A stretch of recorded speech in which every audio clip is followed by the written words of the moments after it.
जंगलात एक मोकळं खुशाल जगणारा हिरवा निळा पोपट होता. तो रोज फांदीवर बसून गाणी म्हणायचा. स्वातंत्र्य माझं धन. एके दिवशी जवळच्या राजवाड्यातला एक सैनिक जंगलात येतो. तो पोपट गाताना पाहतो आणि म्हणतो, अरे वा, असा गोड आवाज असलेला पोपट राजाला खूप आवडेल. तो पोपटाला पकडून राजवाड्यात नेतो आणि एका सोन्याच्या पिंजऱ्यात ठेवतो.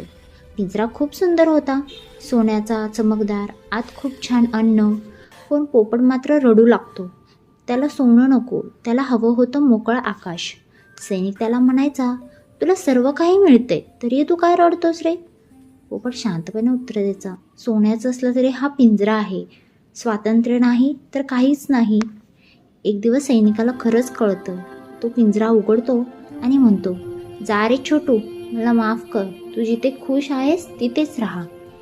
पोपट उडत उडत आकाशात जातो आणि जोरात ओरडतो, खरे धन म्हणजे स्वातंत्र्य. तात्पर्य, सुख वस्तूमध्ये नसतं, मनाला मिळणाऱ्या स्वातंत्र्यात असतं. अशाच छान छान गोष्टींसाठी चॅनलला नक्की लाईक, शेअर आणि सबस्क्राईब करा. धन्यवाद.